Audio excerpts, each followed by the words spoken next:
Brian Painter of the Oklahoman, and today we're joined by Rick Smith of the National Weather Service. Rick, it looks like you got a race on your hand between the dry line out west and the cold front coming from the northwest. Does that appear to be the case? Yeah, that's exactly what we're looking at, Brian. We do have two main weather features we're tracking today that are going to have a huge impact on the weather over much of the state.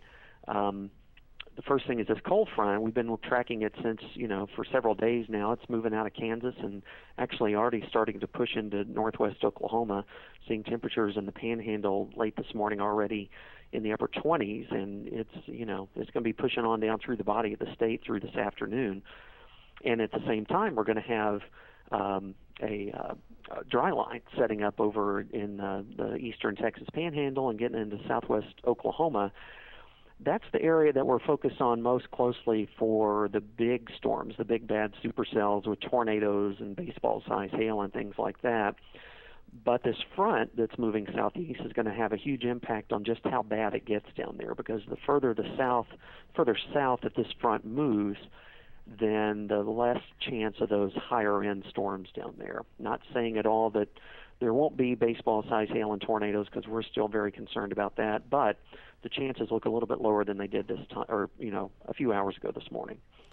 Rick, can you kind of give me a general time frame for the Oklahoma City Metro on when people might start seeing something approach this area? We're still looking at that 3 to 7 p.m. time frame, somewhere in there. We're kind of tweaking that a little bit as we watch this front. Actually, if we get those storms developing along the dry line in southwest Oklahoma, we would expect those to move toward the northeast, and how far they get before the front catches them is up in the air right now. But I would say that traditional 3 o'clock to 7 o'clock time frame, certainly if you're at work and you're going to be driving home or traveling anywhere during that time frame, I would definitely check the radar and check the weather before you jump in the car and get out there on the road. Regardless of which one wins, that dry line or that cold front, is there a pretty good chance we might see some hail today? I would say so, yeah, regardless of whether we see those supercell storms or whether we just see the storms with the cold front. I'd say there's a pretty good bet we're going to see quite a bit of hail around the area. Of course, those big isolated storms, we'd be worried about the damaging hail with baseball size and the hail that would really cause a lot of problems.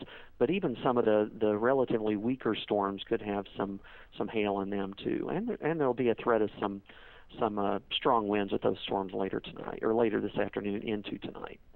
One last question. We talk about hail, but there's a chance of another type of ice tomorrow with this. We may even see some winter mixes. Is that correct? Yeah, this will be a kind of an unusual storm even by Oklahoma standards here in almost into the second week of April, dealing with possible tornadoes and severe thunderstorms and warm temperatures today. We're going to see a dramatic drop in the temperature. Some places are going to drop 40 degrees in a short amount of time.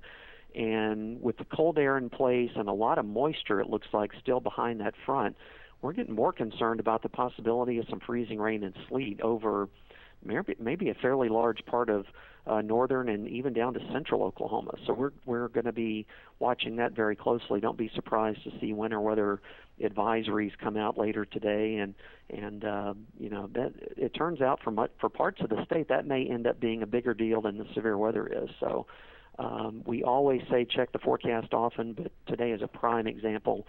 It's going to be changing by the minute probably. Okay, thanks very much for all your help, Rick. Thanks a lot, Brian.